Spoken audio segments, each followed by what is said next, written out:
রাজনৈতিক নেতাদের বক্তব্যে ভরপুর একটি দিন এবং সেই বক্তব্য নিয়ে দিনব্যাপী উদ্বেগ উৎকণ্ঠা এবং সেই সাথে জনমনের আগ্রহ তৈরি হয়েছে। কেননা একদিকে যখন জুলাই সনদ বাস্তবায়নের প্রক্রিয়া নিয়ে রাজনৈতিক দলগুলো ভিন্ন ভিন্ন বক্তব্য দিয়েছে, বিএনপি মহাসচিব তিনি বলেছেন যে এটি জনগণের সঙ্গে প্রতারণা করা হয়েছে, এর মাধ্যমে রাজনৈতিক দলগুলোর সঙ্গে প্রতারণা করা হয়েছে। আবার এটি নিয়ে ভিন্ন বক্তব্য দিয়েছেন এনসিপি। তারা বলছেন যে এতদিন মনে হচ্ছিল এটি সালাউদ্দিন কমিশনে পরিণত হয়েছে, সেখান থেকে তারা ঘুরে দাঁড়িয়েছেন এবং এক ধরনের সাধুবাদী জানিয়েছেন। আবার জামাত বলছেন যে গণভোট যদি পিছিয়ে যায় তাহলে জাতীয় নির্বাচনও পিছিয়ে যাবে। এমন প্রেক্ষিতে প্রধান উপদেষ্টা তিনি নির্বাচন সংশ্লিষ্ট উচ্চ পর্যায়ের একটি বৈঠক করেছেন এবং সেই বৈঠকে তিনি বেশ কিছু বার্তা দিয়েছেন, বেশ কিছু বক্তব্য দিয়েছেন, শঙ্কা প্রকাশ করেছেন, ভেতরে বাইরে বিভিন্ন জায়গায় ষড়যন্ত্র চলছে এমন একটি কথাও তিনি বলেছেন। এমন প্রেক্ষিতে আজকে আমরা বিষয় নির্ধারণ করেছি নির্বাচন বানচালের ষড়যন্ত্র, এ বিষয়ে আলোচনা করার জন্য।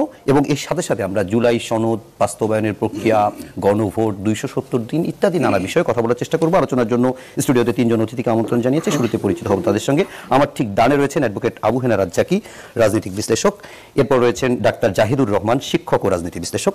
এবং তারপর রয়েছেন জাবেদ রাশিন, যুগ্ম আহ্বায়ক, জাতীয় নাগরিক পার্টি এনসিপি। আপনাদের তিনজনকেই চ্যানেল 24 স্টুডিওতে আজকের আলোচনায় স্বাগত জানাচ্ছি। আমি রাজ্জাকি ভাই, আপনার অনুমতি নিয়ে আপনার পরের জন থেকে শুরু করি, জাহিদ ভাইকে দিয়ে। জাহিদ ভাই, আপনার কাছে একটু প্রশ্নটার আগে একটু প্রেক্ষাপটটা কিছুটা বলছিলাম, বাকিটা একটু ক্লিয়ার করি। আজকে প্রধান উপদেষ্টা যে উচ্চ পর্যায়ের বৈঠকটি করেছে, যেখানে স্বরাষ্ট্র উপদেষ্টা ছিলেন, নিরাপত্তা উপদেষ্টা ছিলেন, নির্বাচন কমিশন সচিব ছিলেন, আইন শৃঙ্খলা বাহিনী আইজিপি থেকে শুরু করে গুরুত্বপূর্ণ ব্যক্তিবর্গ ছিলেন, এবং সেখানকার তিনি যে বক্তব্যটি দিয়েছেন সেটি পরবর্তীতে প্রেস উইং থেকে জানানো হয়েছে ফরেন সার্ভিস একাডেমিতে একটি সংবাদ সম্মেলনের মধ্য দিয়ে। এবং সেখানে যে কথাগুলো বলা হয়েছে, আসন্ন জাতীয় নির্বাচনকে বানচাল করার জন্য দেশের ভেতর ও বাইরে থেকে বড় শক্তি কাজ করতে পারে, ছোটখাটো কোনো চক্রান্ত নয়, বড় পরিকল্পিতভাবে বড় পরিসরে নির্বাচন বানচালের চেষ্টা হবে। এরকম সতর্ক করে তিনি বলেছেন হঠাৎ করে আক্রমণ আসতে পারে, এই নির্বাচন হবে চ্যালেঞ্জিং, যত ঝড়ঝাপটাই আসুক না কেন আমাদের তা মোকাবেলা করতে হবে। মানে এত স্পষ্টভাবে এত বড় শঙ্কার কথা এর আগে আমরা শুনিনি। এটা ইউনূস সাহেব বলেছেন, প্রধান উপদেষ্টার বরাত দিয়ে কথা জানিয়েছেন প্রধান উপদেষ্টার প্রেস সচিব, এবং এটি প্রধান উপদেষ্টার বক্তব্য। তো এই বক্তব্যের একটু ব্যাখ্যা আপনার কাছে জানতে চাই যে কেন এরকম বললেন এবং স্পষ্টভাবে এরকম বক্তব্য কি শঙ্কা দেখছেন? ধন্যবাদ আপনাকে। মানে উনি যা যা বলেছেন জনগণের মধ্যে, উনি দেশের ভেতরের কথা বলছেন, ভেতর বাইরে দুটোই বলছেন, ভেতরও আছে। সাধারণ মানুষের আবার আরেকটা পারসেপশন আছে, সরকারের ভেতরেও কেউ আছে কিনা। মানে নানান রকম গুজব, নানান রকম কথাবার্তা চারদিকে চলছে। আচ্ছা, এখন এটা আজকে অনেক ডিটেইল বলেছেন, অনেক সিরিয়াসলি বলেছেন। এর আগেও যখন জাতীয় পার্টি নিষিদ্ধের আলাপ হয়, তখন একবার রাজনৈতিক দলগুলোর সাথে তিনি বসেছিলেন, তখনও উনি শঙ্কার কথা জানিয়েছেন। এখন শঙ্কার কথা জানানো সমস্যা নাই, জনগণকে একটু সতর্ক রাখা এটা ভুল না, রাজনৈতিক দলগুলোকেও রাখা, কিন্তু দিনের শেষে এটা আসলে তাকে সরকারকে ম্যানেজ করতে হবে। আমি বরং, আপনি খেয়াল করেছেন নিশ্চয়ই, দর্শকদের অনেকেরও হয়তো দৃষ্টি কেড়েছে, আমি আরেকজনের বক্তব্যকে যুক্ত করব, ষড়যন্ত্র তত্ত্ব আছে কিনা সম্ভবত ওই বক্তব্যটাও খানিকটা সাপোর্ট করবে।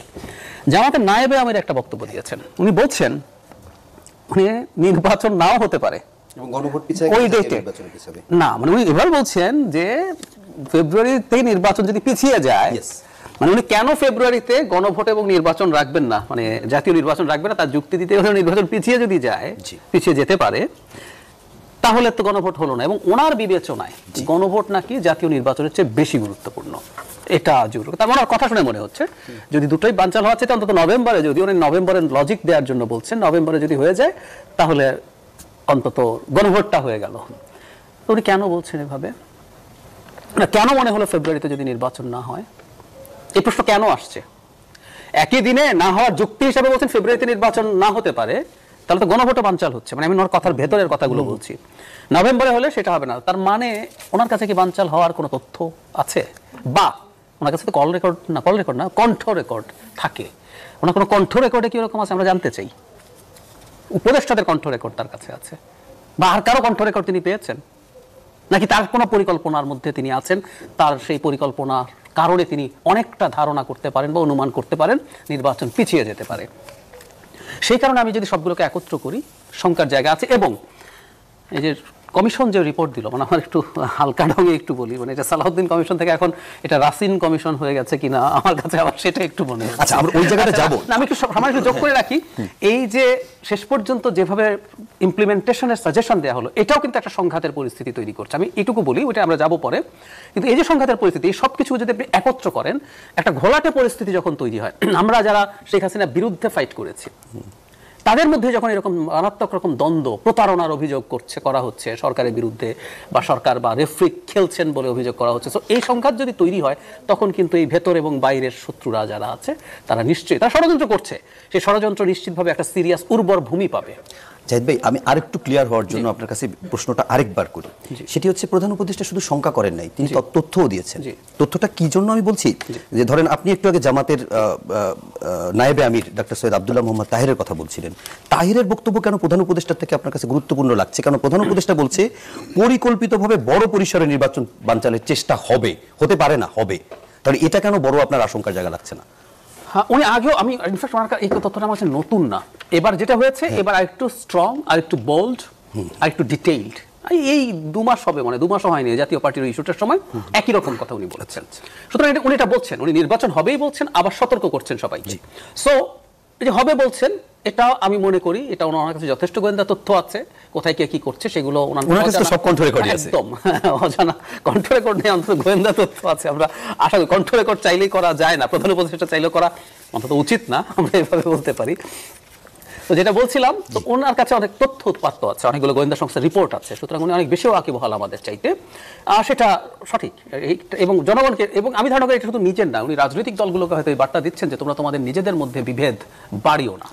আর আমি জামাতের কথাটা আরো আলাদা করে বললাম, মানে আমি কোনো একটা রাজনৈতিক দলকে এখন পর্যন্ত এইভাবে বলতে দেখিনি। উনি হ্যাঁ অনিশ্চয়তা আছে, পারবে কিনা এসব, যেমন আমি নাহিদ ইসলামকে আজকেই মনে হয় বলতে দেখলাম যে সংস্কার পুরো শেষ হওয়ার আগে, বিচার শেষ হওয়ার আগে নির্বাচন ফেব্রুয়ারিতে হতে পারে, মানে এই না যে ফেব্রুয়ারিতে হবে না, ওনাদের একটা কন্ডিশন দিচ্ছে, কিন্তু ইনি এমন ভাবে বলছেন যে উনি সামহাউ জানেন, অথবা উনি কি কোনোভাবে পার্ট যে ফেব্রুয়ারিতে তো নির্বাচন হবে না, তো গণভোটটা ওই দিনে রাখলে বিপদ হয়ে যাবে, এটা আগে হয়ে যেতে হবে। না, ওই প্রসঙ্গটা আমরা ভাবছিলাম পরে আসবো, যেহেতু আপনি নিয়ে আসছেন, সুতরাং একসঙ্গে আমরা আলোচনাটা করলাম। আপনার কাছে একটু, আবু হেনা রাজ্জাকি ভাই, আপনার কাছে আরো একটু স্পষ্টভাবে জানতে চাই যে কারা ভেতরে বাইরে থেকে ষড়যন্ত্র করছে, আর বড় পরিসরে কারা করতে পারে? ধন্যবাদ আপনাকে এবং আমার দুজন বিজ্ঞ সহ-আলোচক আর আপনার চ্যানেল 24-এর দর্শক শ্রোতা সবাইকে শুভেচ্ছা। ধরেন একজন প্রধান উপদেষ্টা যখন এই ধরনের বক্তব্য দেন, তখন আমরা ধরে নিতে পারি যে তার কাছে যে ইনফরমেশনটা আছে টোটালটাই ফার্স্ট হ্যান্ড ইনফরমেশন, ভায়া মিডিয়া নয়। সরকার প্রধান, হ্যাঁ, যেহেতু সরকার প্রধান। এখন উনি কোন ইনফরমেশন ভিত্তি করতেছেন? ওনার দেশি ইনফরমেশন থাকতে পারে, ওনার কাছে বিদেশি ইনফরমেশন থাকতে পারে, যেহেতু দেশ বিদেশ দুইটা বলছেন। এখন দেশি ইনফরমেশন আর বিদেশি ইনফরমেশন, নির্বাচনটা বানচালের ষড়যন্ত্র যদি হয়, তাহলে খুঁজতে হবে লাভবান কে হয়। নির্বাচনটা বাতিল করলে, বানচাল হয়ে গেলে লাভ কার লাভ? কারণ প্রত্যেকটা ব্যাপারে তো একটা ইকুয়েশন থাকে, বিনা কারণে নো স্মোক উইদাউট ফায়ার, বিনা কারণে তো কার্য হয় না। এখন আমরা যতটুকু বুঝি তাতে ইউনূস সাহেব ফেব্রুয়ারিতে নির্বাচন দিবেন ডিটারমাইন্ড, এবং খুব বড় আকারে চ্যালেঞ্জ করা হয়েছে, এবং একটা মানে ঐতিহাসিক নির্বাচন হবে, হাসি খুশির মধ্যে নির্বাচন হবে, প্রাণবন্ত গ্রহণযোগ্য নির্বাচন। বাংলাদেশের কনটেক্সটে আজকে পর্যন্ত যে পরিস্থিতি হয়েছে ঐক্যমত্য কমিশন নিয়ে, তাতে এই কথাটা কোনোভাবে আমি মিল খুঁজে পাই না। তাহলে একটাই জিকির থাকতো, নির্বাচন নির্বাচন। আমরা ডেইলি সকালে মিছিল দেখতাম, গাড়ি চালাইতে পারতাম না, গণজোয়ার ইত্যাদি। এখন উনি কেন বলছেন সেটা উনি জানেন। উনি একদিকে বলছেন এমন একটা নির্বাচন হবে, আর একদিকে চট করে যদি বানচালের কথা বলেন, সেখানে খুঁজতে হবে কার লাভ কার ক্ষতি। এইবার আসেন গণভোট নির্বাচনের, এটা একটু উত্তরটা দিয়ে যান, কার লাভ তো মিলাচ্ছি আমি। আচ্ছা, মিলাচ্ছি। গণভোট নির্বাচনের আগে চায় জামাত, ওকে। আবার ফেব্রুয়ারিতে নির্বাচন হোক বা না হোক, গণভোট চাই জামাত। আবার একই দিনে নির্বাচনের সাথে গণভোট চায়, কেউ তো চায়, বিএনপি চায়। হ্যাঁ, যদি ওই জায়গায় আসে তাহলে বলতে হবে শুধুই গণভোট, নির্বাচন বাতিল হয়ে যায়। কারণ আমরা তো একটা চাই, দুইটা চাই না একই দিনে। আমরা ওই জামাতের ভাষায় বলতেছি, আমরা একটা চাই, দুইটা চাই না। তো যদি বলে দুইটা একসাথে হবে, নো, তাহলে ইলেকশন বাদ। সেটাও একটা ধরনের বাদের কথা। এইবার আসেন, আজকের সম্ভবত শেখ হাসিনা রয়টারকে বলছে আওয়ামী লীগ যেহেতু নির্বাচন করতে পারবে না, তাদের যে ভোটাররা তারা নির্বাচন বয়কট করবে। এই যে বয়কট করবে মানে কি? তার ভোটারও তো আমরা চিনি না, ভোটার আমরা চিনি, তার ভোটার কারা তাদেরকে আমরা চিনি না। তো বয়কট করবেন মানে কি? উনি জানান দিবেন যে নির্বাচন বয়কট করছি। নির্বাচন উনারা ভোট দিবেন না নির্বাচন বয়কট করবেন, নাকি নির্বাচন হইতে দেবেন না বয়কট করবেন? এই যে আমি বললাম লাভ কার? ধরা যাক ফেব্রুয়ারিতে নির্বাচন হইল, ক্ষমতায় জাহিদ ভাই যাবে না রাজ্জাকি যাবে? কেউ না, একজন তো যাবো। হ্যাঁ ধরলাম বিএনপি, আওয়ামী লীগ, বিএনপি জামাত। আমার ওইটা দরকার নাই তো, আমরা তো এক্সাম্পল দিচ্ছি, আপনি এখানে থাকেন, জি। হয় সে ক্ষমতায় যাবে না আপনি যাবেন। আমি তো 5 বছর থাকবো, নর্মাল করছে। আর আমাদের দেশের রাজনৈতিক দলগুলো, বড় দুটো দল, তারা ক্ষমতায় যাওয়ার পর প্রশাসনকে নিয়ে শক্তিশালী হয়। প্রশাসনকে নিয়ে, প্রশাসন ছাড়া কেউ শক্তিশালী না। তাইলে আওয়ামী লীগের কোটি কোটি ভোটার জিরো হয়ে বসে আছে কেন? একদম জিরো, তো কিছু করতে পারতেছে না। নির্বাচনী তফসিল দিতে তারা মাঠে ঢুকবে আমার ধারণা। যেহেতু নির্বাচন হইলে পরে 5 বছর ক্ষমতায় থাকবে, এবং এই 5 বছর ক্ষমতায় থাকার পর এখন হয়তো অনেকেই অনেক মিষ্টি কথা বলতেছে, আমরা অংশগ্রহণমূলক নির্বাচন চাই, ইনক্লুসিভ নির্বাচন চাই। ক্ষমতা একবার যাইতে পারলে কিন্তু সে তখন বদলা নেওয়ার চিন্তা করতে পারে, যে না আর যাতে না আসতে পারে।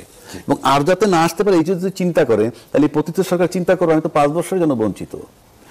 5 বছরের জন্য আমি বঞ্চিত হবো কেন? যদি নির্বাচনটা বয়কট হয়ে যায় আর ইউনূস সাহেব চলে যায়, তাইলে কিন্তু থার্ড পার্টি উইল কাম, যে ফর্মেই আসুক। তাহলে একটা নির্বাচনের সম্ভাবনা থাকে, 2 বছর হোক, 1 বছর হোক পরে। কিন্তু নির্বাচিত সরকার আইসে পড়লে কিন্তু 5 বছর আমি প্রাথমিক ধরে নিব, গ্যাঞ্জাম হবে আমি ধরবো না। 5 বছর যদি থাকে, এই 5 বছরে তো ওই পতিত সরকার আসতে পারতেছে না।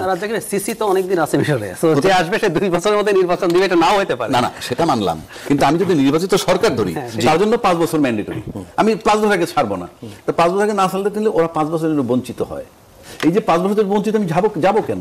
নির্বাচনটা যদি বাতিল করা যায়, তাহলে তো জাহিদ ভাই যদি টেক ওভার করে, রাজ্যকে যদি টেক ওভার করে for 2 years, after 2 years there is every possibility.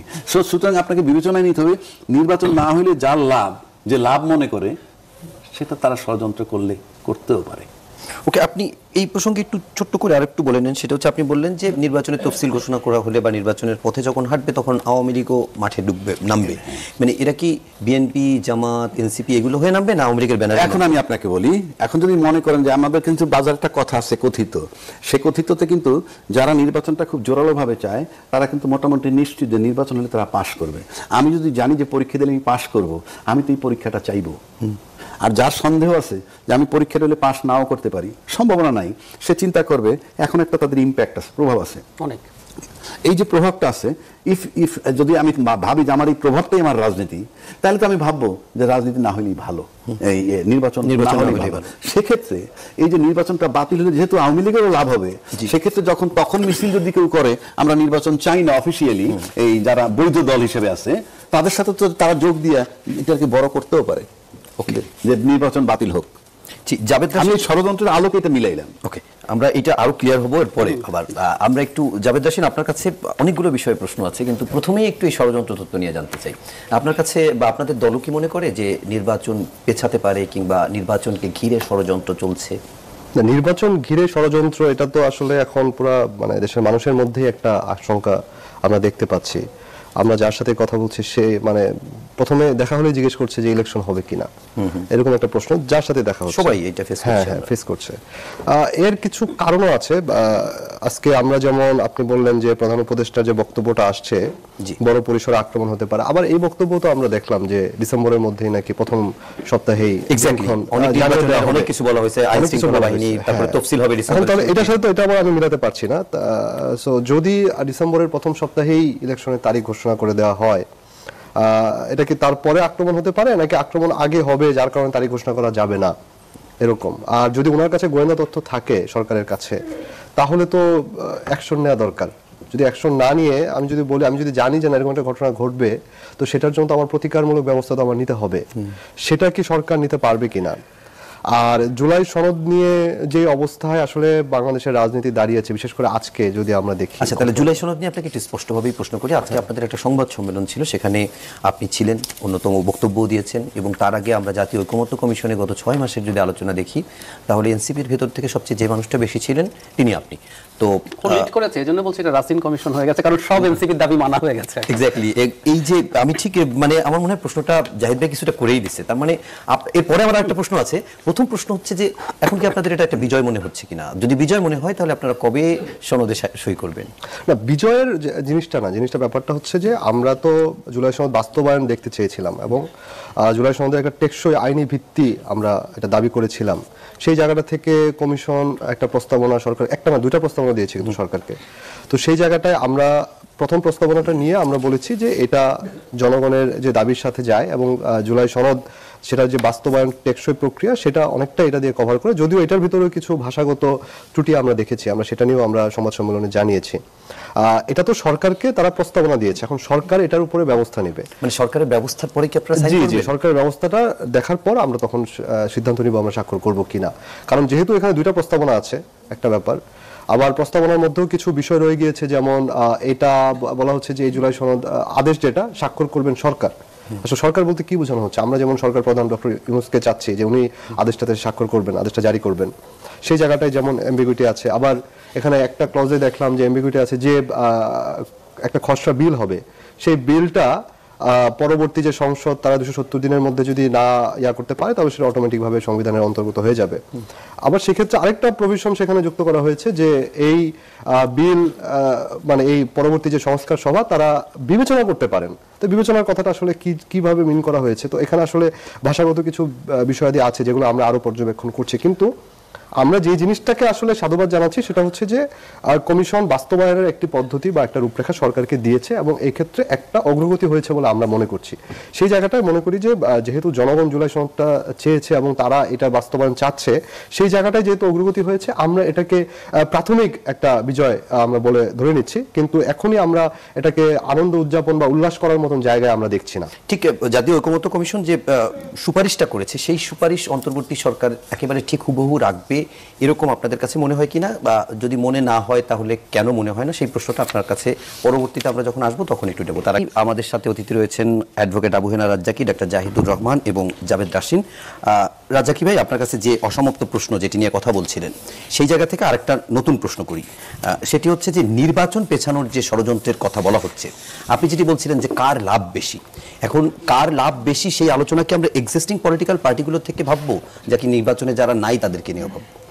ধন্যবাদ। এখানে দুটো ব্যাপার আছে, একেবারে যে শুধু একটা ব্যাপার তা নয়। আপনাকে ধরুন আমরা সবাই আন্দোলন করেছি, করে কাকে সরাইছি? শেখ হাসিনা সরকারকে। আপনি, আমি, জাহিদ ভাই, সে সবাই, মানে এই কথা তো আমরা বলি অ্যাটলিস্ট। কিন্তু আপনাকে যদি আপনি আইনের ভাষায় বলি, কোন মামলাটা সবচেয়ে কঠিন? কারণ সেই মামলা কঠিন যেটা ভিকটিম বেঁচে থাকে। জি, কারণ ভিকটিম বেঁচে থাকে কঠিন কেন? সে দাঁড়ায় বলবে যে জাহিদ সাহেব কোপ দিয়ে আমার হাতটা ফেলে দিছে, এটার থেকে সে সরবে কেমনে? আর ভিকটিম যদি মারা যায়, হত্যা মামলা হয়ে যায়, মারা যায়, ওর কোনো বক্তব্য নাই। কথাটা বুঝলেন? শেখ হাসিনা বেঁচে আছে, ভিকটিম তো সে, তাকে সরাই দিয়েছি না আমরা সবাই মিলে, তাহলে সে ভিকটিম। ভিকটিম শব্দের অর্থ কি? ভিকটিম অর্থ হলো শিকার, মানে পরিস্থিতির শিকার যিনি হইলেন, ভুক্তভোগী। তো সে তো ভুক্তভোগী, তো উনি তো বেঁচে আছেন। এখন ডকে আমরা 4 জন আসামি, একমাত্র তিনি বলতে পারবেন কোন আসামিতে তাকে সবচেয়ে বেশি ক্ষতিগ্রস্ত করছে, এছাড়া আর কেউ নেই। সে যদি মরে যেত তাহলে কিন্তু এই প্রশ্নটা আসতো না। যে আমি দাবি করি, সে দাবি করে, ও দাবি করে, আপনি দাবি করেন জুলাইয়ের চেতনার হিরো, কিচ্ছু আসে যায় না। শেখ হাসিনা যাকে আইডেন্টিফাই করবে, তো সেখান থেকে আপনি দেখেন ফ্রম ডে 1 ইউনূস সরকারের বিরোধী প্রোপাগান্ডা চলছে এবং ইউনূস সরকারের নিয়োগ দিয়েছে এনসিপির ছেলে পেলে। তখন তারা ছিল ছাত্র, পরবর্তীকালে হয়েছে এনসিপি। সুতরাং শেখ হাসিনা হলো এদের ভিকটিম, কারণ শেখ হাসিনার পরে তারা এখানে বসছে। এরা প্রথম ভিকটিম, মানে প্রথম শত্রু বা সবচেয়ে বড় শত্রু তারা। এতে কোনো সন্দেহ আছে বলে আমি মনে করি না। এখন যাদের শত্রু, তার সাথে যাদের সুসম্পর্ক থাকবে আকারে ইঙ্গিতে, তারাও তার শত্রু। আকারে ইঙ্গিতে, এটা আপনি আগেও বলেছেন, তারাও তার শত্রু। এখন প্রশ্ন হচ্ছে যে পতিত সরকারকে যারা সরাইছে, তারা যদি পতিত সরকার ছাড়াও অন্য কারো শত্রু হিসাবে বিবেচিত হয়, তাহলে অবশ্যই ধরে নেওয়া হবে তারা পতিত সরকারের সাথে যোগসাজশী কিংবা দোষরও যদি আমরা বলি। তো সেই হিসাব করলে নির্বাচন যদি হয়ে যায়, তাহলে এমন কোন শক্তি যদি আসে যেই শক্তি তাদের জন্য বা হাসিনা যারা তারাইছে তাদের জন্য ক্ষতিকারক হয়, তারাও চাইবে না নির্বাচনটা হোক। আর যে গেলে পরে মনে করবে তারা কিছুটা সেফ, সেটা গেলে কোনো অসুবিধা নাই। কিন্তু বাংলাদেশে আর একটা ট্রেন্ড শুরু হয়েছে, সেটা হলো সবাই বলে ডানপন্থীরা নাকি ষড়যন্ত্র করতেছে ক্ষমতায় যাওয়ার জন্য। ডানপন্থী বলতে বলা হচ্ছে ইসলামী ফোর্সটাকে। আমি পক্ষ বিপক্ষ নিচ্ছি না। ডানপন্থী বলতে তাদেরকে যদি বোঝানো হয় তাহলে এই রেজাল্ট, কথার কথা, তারা যদি ক্ষমতায় আসে, আমি বলছি না আসবে, প্রশ্নই ওঠে না, তাইলে কিন্তু প্রশ্ন ওঠে না কেন? আমার কাছে আজকে পর্যন্ত যা দেখি মাঠে, ওদের কোনো ভোট নাই, রাজনীতির কোনো ভিত্তি নাই। আর যাদের কথা বললাম তাদের 10%, না বাইরে 12% হয়েছে, না 15% হয়েছে, 10-12টা সিট পাবে সেই অর্থে। এখন এই যে তারা যদি ক্ষমতা আসে তাহলে বলবে যে আমরা না থাকলে, অর্থাৎ পতিত সরকার স্বাধীনতার পক্ষের শক্তি 53 বছর যে ব্যবসাটা করে গেছে, যে আমরা নাই বলে মৌলবাদীরা ক্ষমতায় আসছে, এই বয়ানটা আসবে। এটা গেল একটা। মুক্তিযুদ্ধের চেতনা নিয়ে তো এখন বিএনপি কাজ করতেছে, সেটা পরে আসছি। তাহলে বয়ান দিবে এইটা। আর যদি মনে করেন অন্য শক্তিটা ক্ষমতায় আসে, আমি অন্য কোন শক্তি আমি জানি না। আচ্ছা, যদি অন্য কোনো শক্তি আসে, তাহলে যদি পরিস্থিতি এরকম হয় যে দেশ চলমান শুরু হইলো রাজনীতিবিদ দিয়ে, তখন যাতে এরকম পরিস্থিতি না আসে, এবং সম্ভাবনা আছে খুবই বেশি, হয়তো মানুষ বলবে আগেই ভালো ছিলাম। এইরকম, মানে এটা কেন বলছি, আপনি আজকে যে পরিস্থিতিতে আমরা বসে আছি, ইতিমধ্যে কিন্তু কথা উঠছে আগেই ভালো ছিলাম, XYZ যেই বলুক।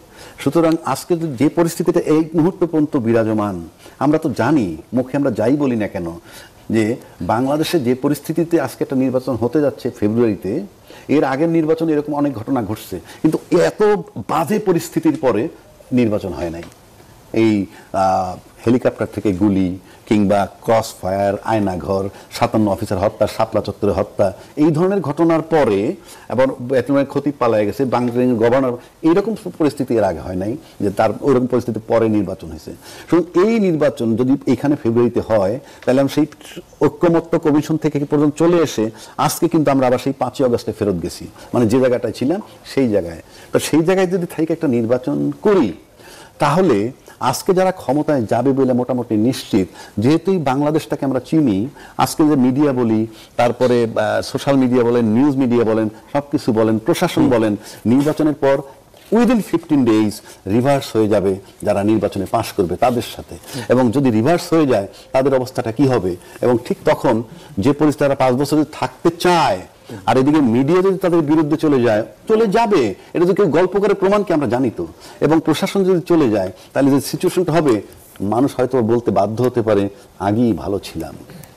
ওকে, আমরা একটু জাহেদ ভাই আপনার কাছে এই ষড়যন্ত্র শেষ বিষয়টা, সেটা হচ্ছে যে আমরা এরকম শুনেছি, আপনি একটু আরো ভালোভাবে ব্যাখ্যা করতে হতে পারবেন, যে প্রধান উপদেষ্টা অধ্যাপক ডক্টর মোহাম্মদ ইউনূস তিনি বলেছেন ফেব্রুয়ারিতে নির্বাচন না হলে তিনি থাকবেন না। জি। তো ফেব্রুয়ারি থেকে যদি নির্বাচন না হয়ে পেছায় কোনো কারণে, তাহলে আসলে ফিউচার কি দেখেন? নির্বাচন দেখেন, না অন্য কিছু দেখেন, নাকি বিএনপি বা সব দল রিকোয়েস্ট করে ওনাকে আরো 5-6 মাস থাকতে বললে উনি থাকবেন, না কি হতে পারে? মানে এই ভদ্রলোক একটার পর একটা ভুল কাজ করেন। মানে উনি একটা তো ক্লু দিয়ে দিলেন, মানে এই সরকার নির্বাচন পণ্ড করার, মানে ডক্টর ইউনূস যদি না থাকেন, সরে যান, তাহলে লম্বা সময়ের জন্য খালি নির্বাচন তো না, দেশ আনসার্টেন অবস্থায় ঢুকে যাবে এবং একটা আননোন টেরাইনে যাওয়ার ঝুঁকি আছে। মানে অনেকে হিসাব করে তার মতো। একটা উদাহরণ দিই, 1/11 আমাদের আন্দোলনের ফসল, শেখ হাসিনা বলেছিলেন না? বলেছিলেন। 1/11 হলো, শেষ পর্যন্ত শেখ হাসিনার সাথে তারা নেগোশিয়েট করেছে। আমরা অনেকে বলি 1/11 হয়েছিল আওয়ামী লীগকে ক্ষমতা দেওয়ার জন্য, একেবারে ভুল কথা। আমরা ওই সময় খুব মনোযোগ দিয়ে এগুলো ফলো করছি। 1/11 হয়েছিল -2 করার জন্য। আচ্ছা, -2 করার জন্যই চেষ্টা হয়েছে, শেখ হাসিনাকে ফেলে দেওয়ার চেষ্টা হয়েছিল। পরে যখন ফেল করলো, তারপর তারা হাসিনার সাথে নেগোশিয়েট করেছে। আমি কিন্তু এখানে প্রায় দেখি 1/11কে একটা মিস ইন্টারপ্রিট করা হয়। তো শেখ হাসিনার আন্দোলনের ফসল তাকে ধরে টান দিয়েছে। তো সুতরাং আমরা এমন একটা আননোন টেরাইনে যেতে চাই, এটা ঠিক না। ডক্টর ইউনূসের এই সরকার কি সব পরিস্থিতিতে প্রেক্ষাপটে দায়িত্ব দিয়েছে আমরা জানি, তারপরও যতটুকু পারফর্ম করার কথা ছিল করে নেই, ফুল স্টপ। আমি মনে করি আজকে ওই আলোচনায় ঢুকছি না। ওকে, কিন্তু উনি যদি সরে যান, বিশেষ করে ওনার এই যে সবার উপর একটা ছাতার মতো আছেন গ্লোবালি, এটা খুব জরুরি। আমাদের কিন্তু এখন নানান খেলোয়াড়রা খেলার চেষ্টা করবে, ভারতও মাঠে নামবে। ডক্টর ইউনূসের সব ব্যর্থতা আমি ক্ষমা করে দেই, উনি যদি 5 তারিখ দায়িত্ব না নিতেন, ভারত বাংলাদেশে কি পরিমাণ ঝামেলা করতো আমরা আসলে ধারণাও করতে পারি না। সো উনি এখন যখন বলে দিচ্ছেন, তার মানে কেউ যদি ফেব্রুয়ারি পর্যন্ত ঝামেলা বাঁধিয়ে দিতে পারে, বা ফেব্রুয়ারির তফসিলের পর পরিস্থিতি তৈরি করতে হবে ডিসেম্বর জানুয়ারিতে, যে ফেব্রুয়ারিতে নির্বাচন হবে না, উনি চলে যাবেন। এবং আমি জানি না এবার উনি আবার নাহিদ ইসলামকে ডেকেই বলবেন কিনা, ওনার তো আবার পদত্যাগের ইচ্ছা হলে উনি নাহিদ ইসলামকে শুধু ডাকেন। এখন হয়তো অন্য কোনো দলকেও ডাকতে আমি পারে, জানি না অনেক কারণ ওইটা তো লন্ডন বৈঠকের আগে হয়েছিল। জাহিদ বেরিয়েও রাখতে পারে। যেটা বলছিলাম, জি, তার মানেটা হচ্ছে উনি এটা বলে কিন্তু একটা নতুন ঝুঁকি তৈরি করলেন। আর শুধু সেটা না, আমি একটা কোট করি, যেহেতু উনি অন রেকর্ড বলেছেন, আমার পাশে বসে গতকাল এবি পার্টির প্রেসিডেন্ট মুজিবুর রহমান মঞ্জু, উনি ভেতরে বলেছেন, এবার অন রেকর্ড বলে দিয়েছেন। সেটা হলো এই, উনি প্রকাশ্যে ডক্টর ইউনূসকে বলেছেন আপনি পারছেন না, যদি না পারে থাকেন আপনি দায়িত্ব ছেড়ে দেন, এসে আপনার নেতৃত্বে আমরা সংস্কারের জন্য একটা দল তৈরি করে নির্বাচন করি, ওখানে আমরা অন্য কিছু করব, ওখানে অন্য কোনো সরকার আসবে। এটা অনেক আগের আলোচনা মনে হয়। হ্যাঁ, আগের এটা অনেক আগে বলেছেন উনি, গতকাল আবার এটা অন রেকর্ড বলছেন। সেটাকে আপনি একটু ভাবনার জায়গা পায়। আমি কেন বলছি ব্যাপারগুলো, একটা পরিকল্পনার কথা শুনি। এবং হয় কি, আমরা তো খুব স্টেবল অবস্থায় নেই, নানান গুজব দেখবেন আপনি, নানান গুজব চারদিকে ছড়িয়ে বেড়ায়, এবং গুজব আবার ফেলে দেওয়া ঠিক না। মানে কে যেন কবে লিখেছিল, গুজবে কান দিন, মানে যা রটে কিছু বটে। এই অবস্থায় অন্তত আমাদের সতর্কতার জন্য গুজবের দিকে, নানান গুজব তো আছে, নানান রকম ভাবে নানান চেষ্টার কথা আছে, কেউ পছন্দ করছে করছে না সরকার। এই যে একটু আগে আমি বললাম রাজনৈতিক দলগুলো আসলে কিভাবে ভাববে, কি করবে, বা ঐক্যমত্য কমিশন শেষ পর্যন্ত যেইভাবে তাদের প্রস্তাবনা দিলেন, এটা কিন্তু পরামর্শ, এটা এখনো নিশ্চিত না এটা সরকার কোন পন্থায় এটা করতে যায়। যদি দেখা যায় এমন কোনো পন্থায় করতে যায় যেটা সংঘাত উস্কে দিচ্ছে, তো তাহলে আপনি যদি অনেক কিছু একত্র করেন, তাহলে মনে হবে যে অনেক খেলোয়াড় আমাদের মধ্য থেকেও নেমে গেছে কিনা। সেই কারণে বলছি, এবং এরপর যদি আপনি এটাকে ফেব্রুয়ারিটুকু ঠেকিয়ে দিতে পারেন, উনি যদি চলে যান, খুবই সম্ভাবনা আছে উনি চলে যাবেন। আমি অন্যান্য অনেকের কাছে জানি উনি খুবই বিরক্ত আছেন, এবং উনি যদি থাকেন, এবং ওনার খুবই অন্যায় হবে এটা, কিন্তু উনি চলে যেতেই পারেন। সেটা যদি হয় তাহলে আমরা প্রবলেমে পড়বো, এবং এটা বলার মাধ্যমে উনি আসলে জানিয়ে দিলেন কি করতে হবে। এটা খুবই উনি চলে যাবেন মানে কি, সেটা যদি কোনো কারণে ফেব্রুয়ারিতে নির্বাচন না হয় সেক্ষেত্রে? আচ্ছা, না, এটা একটু বলি, এটা কোত্থেকে এসছে। এই সময় পত্রিকার সাথে মির্জা ফখরুল ইসলাম আলমগীর একটা ইন্টারভিউ দিয়েছিলেন, সেটাই জামাতের নেগোসিয়েশনের ব্যাপারটা তিনি অস্বীকার করেছেন, কিন্তু ওর মধ্যে আরো অনেক কিছু ছিল। এর মধ্যে এটা ছিল যে ফেব্রুয়ারিতে নির্বাচন, ফেব্রুয়ারি, এটা উনি ওই যে জাতীয় পার্টি ওই সময় যখন ডেকেছে তখন, এবং অন্যান্য দলও শুনেছে, আমি আরো দু একটা দল প্রতিনিধিদের সাথে ওনাদের সাথে একই কথা বলেছে, সম্ভবত মঞ্জু ভাই একই কথা বলেছেন, যে উনি এই কথাটা ক্লিয়ারলি বলেছেন। এই কথাটা বলা মানে আমি মনে করি খুব স্ট্র্যাটেজিক ভুল হয়েছে, এটা আমাদের পরিস্থিতি গোলাটে করতে পারে। জাহিদ ভাই, আপনি যেহেতু মির্জা ফখরুলের একটা প্রসঙ্গ আনলেন, অন্য একটা প্রসঙ্গ যেটা আমি ভূমিকায় বলছিলাম, যে মির্জা ফখরুল ইসলাম আলমগীরকে আমরা খুবই সোবার একজন রাজনীতিবিদ হিসেবেই চিনি।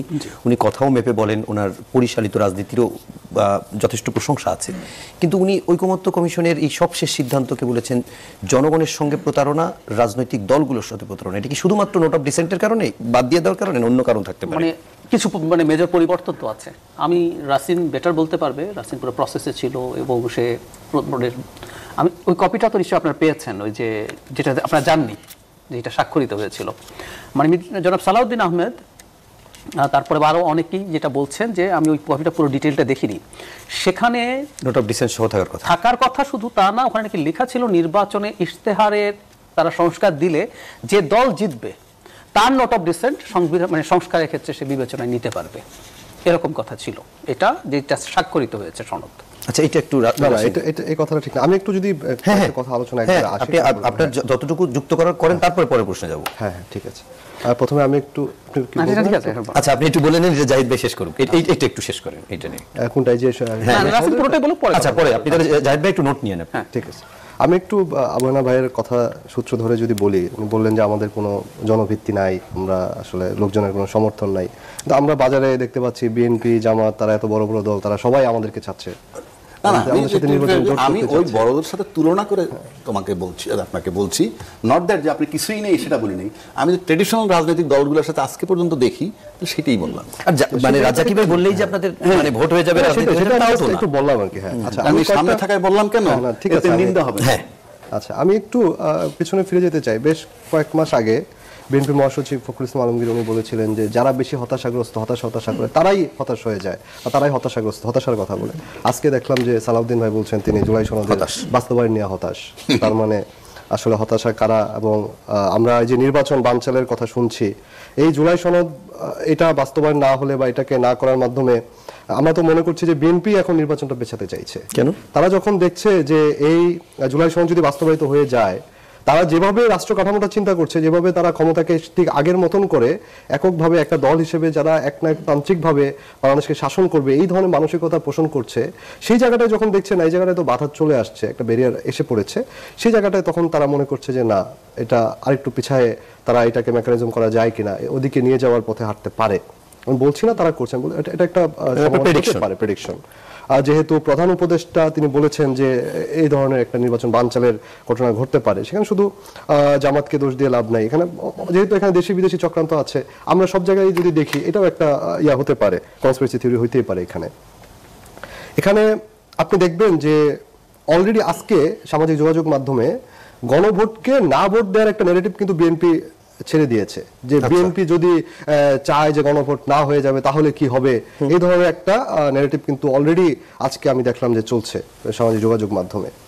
তো তার মানে কি বিএনপি গণভোটের বিরুদ্ধে যদি দাঁড়ায়, তার মানে কি সে জুলাই সনদের বিরুদ্ধে দাঁড়াবে, তার মানে কি সংস্কারের বিরুদ্ধে দাঁড়াবে? না, নোট অফ ডিসেন্ট কথাটাতে আসছে। নোট অফ ডিসেন্ট জুলাই সনদের চূড়ান্ত যেটাতে সাইন করেছে সবাই, সব রাজনৈতিক দল, সেখানে কোথাও নোট অফ ডিসেন্টের এই কথা লেখা নাই, যেটা যে ইশতেহারে লেখা থাকবে, পরবর্তীতে গেলে তারা তাদের মতন করে এটা করবে আর কি, ইনকর্পোরেট করবে। এটা 70 অনুচ্ছেদ নিয়ে একদম প্রথম দিকে যখন আলোচনাটা হয়, সম্ভবত দ্বিতীয় দফার বৈঠকের দ্বিতীয় দিন যখন 70 অনুচ্ছেদ নিয়ে আলোচনা হয়, আমরা সকল রাজনৈতিক দল দুইটা বিষয় একমত হয়ে গেছিল 70 অনুচ্ছেদে, যে একটা হচ্ছে আস্থা ভোট আর একটা বাজেট। তখন বিএনপি এর সাথে আরো দুইটা যোগ করে নোট অফ ডিসেন্ট দেয়। তখন নোট অফ ডিসেন্টের কথাটা আসে, যে নোট অফ ডিসেন্ট মানে কি, মানে হচ্ছে একটা বিষয় আমি এটা পাস হয়েছে ঠিক আছে, কিন্তু এটার সাথে আমার একটা ভিন্ন মত আছে। এখন আপনি যেটা মানেন না সেটা মানেনি না। আপনি এনসিসি কি বিএনপি মানছে? বিএনপি তো মানে নাই, সেটা তো প্রস্তাবনায় নাই, ওই আলোচনা থেকে বের হয়ে গেছে। তার মানে সেটা তো আলোচনাতে নাই। তার নোট অফ ডিসেন্ট মানে কি, মানে আপনি মানছেন যে জিনিসটা হয়েছে, কিন্তু আপনি এটার সাথে ভিন্ন মত আছেন। আচ্ছা, এখন নোট অফ ডিসেন্ট যখন আলোচনাটা হয় 70 অনুচ্ছেদ নিয়ে, তখন যে বাস্তবায়ন পদ্ধতিতে যে গণভোট আসবে বা এই যে একটা আদেশ বা এই পদ্ধতির মধ্যে দিয়ে যাবে, ইভেন পরবর্তী সংসদের যে এই ডাবল রোল থাকবে, কনস্টিটিউয়েন্ট পাওয়ার থাকবে, এই কোনো কিছু তখন আলোচনায় ছিল না। তখন আলোচনাটাকে এগিয়ে নিয়ে যাওয়ার জন্য প্রস্তাবনাগুলোকে একটা জায়গায় তো স্টাক হয়ে যাচ্ছিল, স্টাক যাতে না হয় এই প্রস্তাবনাগুলো এগিয়ে নিয়ে যাওয়ার জন্যই এই নোট অফ ডিসেন্টের ব্যাপারটা আলিরাজ স্যার উনি বলেছিলেন, কারণ আমি ওই দিন উপস্থিত ছিলাম, আমার স্পষ্ট মনে আছে, এবং সকল রাজনৈতিক দল সেখানে সম্মতি দিয়েছিল। হ্যাঁ, এখন আপনি নোট অফ ডিসেন্টের ব্যাপারে 84টা প্রস্তাবের মধ্যে 27টা বাদে বাকি সবগুলো প্রস্তাবে কোনো না কোনো দলের নোট অফ ডিসেন্ট আছে। এখন আপনি বলতেছেন আপনি বিএনপির নোট অফ ডিসেন্ট গুলা বাদ দিয়ে আপনি ইলেকশনে যাবেন কেন? আপনি বাসদ মার্ক্সবাদীর যে ওখানে নোট অফ ডিসেন্ট আছে সেটা আপনি মানবেন না? সবগুলো যদি মানতে হয়, নোট অফ ডিসেন্ট মানতে, তাহলে তো আপনার জুলাই সনদ বলেই কিছু থাকে না। আমি এটা একটু বলতে চাই, এক মিনিট। আচ্ছা, বলুন। না, ব্যাপারটা যদি এভাবে হয়, সনদ যেভাবে স্বাক্ষরিত হয়েছে সেভাবে গণভোটে যাবে, এটা হলো, এবং প্রত্যেকটা দল তার তার ইশতেহারে এটা যুক্ত করবে। এনসিপির মানে একটা নোট অফ ডিসেন্ট আছে নারী সিট নিয়ে 5% তারা ডিসাইড 15% বলছে, এই একটা নোট অফ ডিসেন্ট। এনসিপি তার নির্বাচনী ইশতেহারে এটা দেবে যে এটা হচ্ছে আমার সংস্কার package with this note of dissent. ফলে এনসিপি যদি ক্ষমতায় যায়, এনসিপি ওটা বাদ দিয়ে বাকিগুলো করবে, অথবা সে চেষ্টা করবে সাথে ওটাকে 15% করা যায় কিনা, কথার কথা বলছি, অন্তত বাদ দিয়ে সে বাকিগুলো করে ফেলবে। সুতরাং যে ক্ষমতায় যাবে শেষে তার নোট অফ ডিসেন্ট নিয়ে, আমি একটা ছোট্ট তথ্য বলি, এটা খুবই ইন্টারেস্টিং। চাচাম হাউসের সাথে যে ইন্টারভিউ হয়েছিল ডক্টর ইউনূসের, ওনার ভোটে টাকা নিয়ে ভোট দেয় একটা নিয়ে খুব তোলপাড় হলো। ওটার প্রশ্নটা কি ছিল আমরা অনেকে খেয়াল করিনি। ওই উত্তরের প্রশ্নটা ছিল, ওই উপস্থাপক তাকে জিজ্ঞেস করছেন যে আপনারা যে দলগুলোর সাথে বসে বসে ঠিক করে ফেলছেন সব, জনগণের এজেন্সি কোথায়? তার চেয়ে কি এটা হতে পারতো না প্রত্যেকটা দল তার নিজস্ব সংস্কার পরিকল্পনা নিয়ে তারা এটাকে তাদের ম্যানিফেস্টোতে নিয়ে নির্বাচন করবে, জনগণ যাকে নির্বাচিত করবে সেটাই জনগণ চেয়েছে বলে ধরে নেওয়া হবে এবং সেটা পরে ইমপ্লিমেন্টেড হবে। সেটার জবাব উনি বলেছিলেন, কারণ উনি ভোটকে বিশ্বাস করেন না, বলেছিলেন জনগণ টাকা নিয়ে ভোট দেয়। এটা ছিল সেই প্রশ্নের উত্তর। সো এই আলাপটা তো আছে যে আপনি আপনার পুরো সংস্কার প্যাকেজ নিয়েই জনগণের কাছে যেতে পারেন। আচ্ছা জাহিদ ভাই, আপনি সেটা নিয়ে তো আমরা যাচ্ছি, পুরো প্যাকেজ নিয়ে তো এখন জনগণের আপনার কাছে এবং জাহিদ ভাই দুজনের কাছেই জানতে চাই যে ধরেন আমরা এখানে 5 জনে একটা ব্যাপারে সিদ্ধান্ত নিলাম কি যে আমাদের যে নির্দিষ্ট সময় তার থেকে আমরা 30 সেকেন্ড আজকে বেশি আলোচনা করব। এটা আমরা 4 জনের সিদ্ধান্ত নিলাম। আবু হেনা রাজ্জাকি ভাই উনি একটা নোট অফ ডিসেন্ট দিলেন যে না, আমি 30 সেকেন্ডের বেশির পক্ষে না। তারপরে আমরা সর্বসম্মতিক্রমে সিদ্ধান্ত নিলাম যে আমরা 30 সেকেন্ড বেশি সহই আলোচনা করব। এখন ওনার নোট অফ ডিসেন্ট দেওয়া আছে। এখন আসলে এই নোট অফ ডিসেন্ট মানে কি উনি আমাদের মতামতকে মেনে নিছেন না? উনি মতামত নিয়েছেন, কিন্তু উনি আলোচনায় এক্সট্রা 30 সেকেন্ডে উনি অংশগ্রহণ করবেন না। আচ্ছা, তার মানে বিএনপি যদি ধরেন, আমি যদি বলি উচ্চ কক্ষে বিএনপি মানে সংসদের আসন অনুযায়ী তারা আনুপাতিক হার চায়, জনগণের ভোটের নিম্ন কক্ষ অনুযায়ী পিআর চায় না। এখন তার মানে বিএনপি যদি ক্ষমতায় আসে, এখানে ধরেন সে নোট অফ ডিসিশন দিয়ে রাখলো, তাহলে বিএনপি যদি ক্ষমতায় আসে তাহলে উচ্চ কক্ষ তাহলে ওইভাবে হবে এরকম আগের মতন। জি, মানে ওনারা যেভাবে বলছেন, বিএনপি যেভাবে বলছে, তার মানে ওইটাই দাঁড়ায় যে যদি বিএনপি ক্ষমতায় আসে তাহলে বিএনপি যেভাবে বলছে সংরক্ষিত আসনের মতন ওইভাবে। তাহলে রাজনৈতিক দলগুলোর এই যে চিন্তার ভিন্নতা বা তারা ক্ষমতায় আসলে কি করবে বা জুলাই সনদে সে কতটুকু বাস্তবায়ন করবে সেটা জানার জন্য ভোট দেওয়ার আগে তো নোট অফ ডিসেন্ট থাকা উচিত না? না, এখানে দেখেন, এখানে বিষয়টা হচ্ছে আমরা তো সংস্কারের বিষয়ে ভুল আলোচনা হচ্ছে। হ্যাঁ, ভুল আলোচনা হচ্ছে। আমি সেই জায়গাটা গণভোট যেটা আমি বলি, গণভোটে যেটা যাবে হাবানা, এখানে ডিসেন্ট ফিসেন্ট কিচ্ছু থাকবে না, সিম্পল। আমরা থাকবে না, হ্যাঁ এটা শিওর, এটা শিওর। জি, সেখানে লিখছে এই যে জুলাই বাস্তবায়ন, ব্র্যাকেটে আছে সংবিধান সংস্কার আদেশ 2025। হ্যাঁ, যার এটার ভিতরে আপনি যেহেতু নোট অফ ডিসেন্ট আছে সে কারণেই তো ঐক্যমত্য হয় নাই। সুতরাং আমরা গণভোটে ওটা যাবে না, গণভোটে যাবে টোটাল যেটা লিখছে এইটা, এটা হ্যাঁ এবং না, এর বাইরে কিছু নাই। গণভোটে কিন্তু ওই নোট অফ ডিসেন্টেশন থাকছে না। এটা দিয়ে তো বিএনপির মানে আপত্তি, সে কারণে আপনি ঐক্যমত্য হন। সেখানে তো আজকে বিএনপি বলছে তাদের সাথে প্রতারণা করা হইতেছে, তার অ্যাঙ্গেলে সে ঠিক বলছে, কিন্তু গণভোট বলতে যেটা ডিসিশন সেটা হলো এইটা। ডিসিশনটা আমরা জানি, এখন এই ডিসিশনটা নোট অফ ডিসেন্ট ছাড়া যেটা হয়েছে সেটা ঠিক মানে এইটা মানে বেশি গ্রহণযোগ্য নাকি নোট অফ ডিসেন্ট সহ থাকলে বেশি ভালো হতো, এটা নিয়ে আলোচনা গণভোটে। জি না, গণভোটে আপনি এভাবে পারবেন না। আপনাদের 80-85টা বিষয় আছে, এইটা হ্যাঁ, এইটা না, এইটা আমরা 5 জনের হ্যাঁ, ওইটা 5 জনের না, এই আপনি ভোট হয় না, এটা টোটালটা এটা হয় না। আর ওটা হয় কেমন উন্নত বিশ্ব হয়, হঠাৎ করে সরকার সিদ্ধান্ত নিছে একটা জিনিস ইম্পোজ করবে, এটার জন্য হয়তো গণভোটে পাঠিয়ে দেয়। পুরো প্যাকেজ নোট অফ ডিসেন্ট সহ দেয়া যায়, এখন দেবেন কিনা ডিফারেন্ট ডিবেট। না আমি বলি একটু বলি পুরো প্যাকেজ আপনি নোট অফ ডিসেন্ট সহ পাস করতে পারে না। কারা দেবে? তখন না দেবে যারা সংস্কারকেই ডিনাউন্স করে, হাসিনা দিবে, হাসিনার লোকজন দেবে, আর বাকি সবাই নোট অফ ডিসেন্ট সহ দেবে। যার যার ক্ষমতায় যে যাবে সে তার মতো করে তার নোট অফ ডিসেন্ট। আবার বলছি, এনসিপি যদি যায় একটা ছাড়া বাকি সব ওটাও তারা তাদের মতো করে। রাসায়নিক এখানে আমি আপনাকে আরেকটু ক্লিয়ার হওয়ার জন্য আমি জানতে চাই, সেটা হচ্ছে এদেশের ধরলাম 20%, 30% মানুষ বিএনপিকে সমর্থন করে। বিএনপি যে জায়গাটায় নোট অফ ডিসেন্ট দিয়েছে সে যদি সেটা নাই জানে, সে তো জুলাই সনদের এই যা আছে যেভাবে উল্লেখ আছে সেটাকেই সে সমর্থন করে, সে তো কোনো নোট অফ ডিসেন্টকে সমর্থন করে না। জনগণ যখন ভোট দিবে, আপনার গণভোট যখন দিবে, তার মানেটা কি দাঁড়াবে? যে আমি জুলাই সনদে 48টা প্রস্তাবনার সঙ্গে আমি একমত, তাই আমি এই 48টার সাথে একমত হয়ে প্রস্তাব দিচ্ছি। এখন যদি ওখানে নোট অফ ডিসেন্ট থাকতো অনেকগুলো জায়গায় উল্লেখ, তাহলে হয়তো বিএনপির একজন সাপোর্টার সে হয়তো এই জায়গায় বড় জায়গায় নোট অফ ডিসেন্ট, ঠিক আছে তাহলে আমি ভোট দিব না, বা ঠিক আছে আমি না ভোট দিব, এরকম সিদ্ধান্তে যেতে পারতো। এখন নোট অফ ডিসেন্ট ছাড়া যদি আপনি এটাকে পাস করায় ফেলেন, তারপরে কি কারো সাধ্য আছে যে সেই এই সিদ্ধান্তের বাইরে যে কোনো কিছু ইমপ্লিমেন্ট করবে গভর্নমেন্টে আসলে?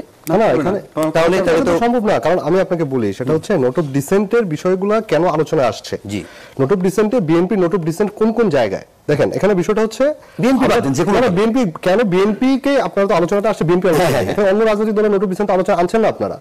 আমি বলছি আপনারা বলতে জনগণ, হ্যাঁ সবাই। বিএনপি নোট অফ ডিসেন্ট কেন আলোচনায় আসছে? কারণ ধরা হচ্ছে যে বিএনপি হয়তো সামনের নির্বাচনে তারা সরকারে আসছে, ক্ষমতায় আসছে। আচ্ছা, যদি তারা আসে তাহলে তাদের নোট অফ ডিসেন্ট যে জায়গাগুলোতে আছে তাদের তো একটা গ্রাউন্ড আছে যে না, আমি তো নোট অফ ডিসেন্ট দিয়ে আসছি, আমি এটা পালন করতে বাধ্য না। তখন সে তার মতন করে, যেমন যে আপনার সাংবিধানিক পদগুলো যেগুলো আছে নির্বাচন কমিশন বাদে বাকিগুলো সে আগের মতন রেখে দিবে, সে নিজেই নিয়োগ দিবে সেগুলো। উচ্চকক্ষ পিআরের ব্যাপার আছে, তত্ত্বাবধায়ক সরকারের ব্যবস্থা আছে, এখানে অনেকগুলো বিষয় আছে যেগুলোকে আমরা মৌলিক সংস্কারের অংশ ধরছি, এবং যেগুলো আসলে চেঞ্জ না হলে আসলে আদতেই এই পরিবর্তন বলে আসলে কিছু হবে না।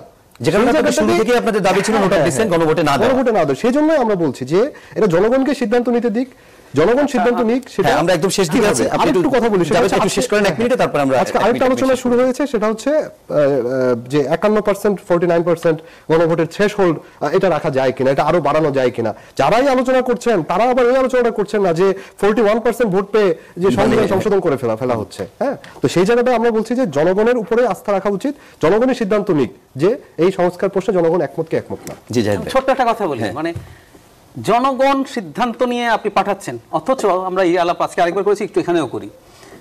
ওনারাই কিন্তু একটা গণপরিষদ চেয়েছিলেন, তাই না?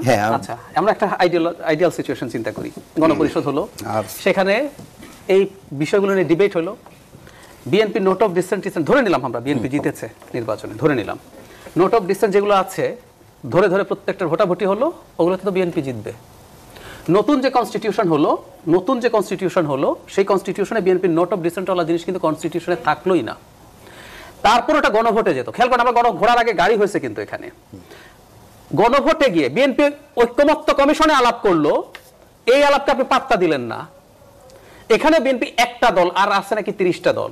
আমি সরি এভাবে বলার জন্য, কিন্তু আপনি যদি গণপরিষদ হতো, বিএনপি একটা দল মানে একটা দল না। বিএনপির চাওয়া কনস্টিটিউশনই আগে এখানে পাস হতো। এক, জনগণের সামনে ভোটে তখন কোনটা যেত? ধরেন বিএনপির কনস্টিটিউশনে আছে আপার হাউস লোয়ার হাউসের সিটের প্রপোর্শনে হবে। ওইটা আমি আবার একটু বলে রাখি, বিএনপির এই দাবিটা কিন্তু খুবই অদ্ভুত, হাস্যকর। আমি এটার পক্ষে না, আমি বহুদিন পিআর আপার হাউসের কথা বলছি, কিন্তু অর্থ শক্তি আছে। গণপরিষদের কথা যদি বলি, তার কনস্টিটিউশন জনগণ আপার হাউসের পিআর এর প্রশ্নই আসতো না। জনগণ যে প্রস্তাবিত কনস্টিটিউশন সেটাই সে গণভোট দিত। তো তখন তো বিএনপির নোট অফ ডিসেন্ট গুলো বাদ দিয়ে অথচ আপনি এখন তার নোট অফ ডিসেন্টকে রেসপেক্ট করছেন না।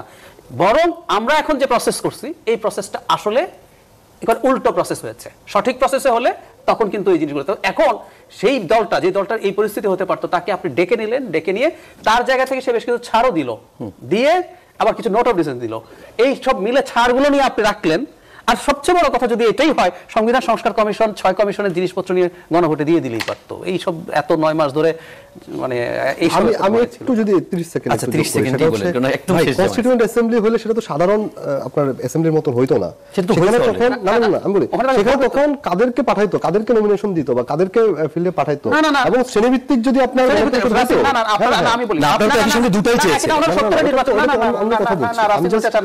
আপনারা শেষ পর্যন্ত এসেছেন 1970 এর একদম প্লেন নির্বাচন, যেরকম কনস্টিটিউয়েন্ট অ্যাসেম্বলি এবং পার্লামেন্ট একই সঙ্গে কাজ করবে। সাধারণ ভোট আমরা শেষে চেয়েছি আমাদের প্রথম দাবি, বা এখনো যদি দাবি আমাদের গণপরিষদের কথা। গণপরিষদ আজকে আপনারা বললেন যে গণভোট নিয়ে মানে মল্লযুদ্ধ চলছে, অথচ গণভোটের দাবি তো আপনারাই প্রথম করেছিলেন। না, গণভোটের দাবি আমাদের প্রথম। গণভোট এবং গণপরিষদ দুটোই তো গণপরিষদের দাবি করেছে। আচ্ছা, এমনকি আমি বলি একটু আবার রাষ্ট্রীয় ব্যাপারটা ক্লিয়ার করি, গণপরিষদ গঠনের নানান ফর্ম আছে, কিন্তু শেষ পর্যন্ত 70 এর নির্বাচনে যা হয়েছে, মানে একটা প্লেন নির্বাচন হবে, ওইটাই পার্লামেন্ট হবে, ওইটাই গণপরিষদ হবে।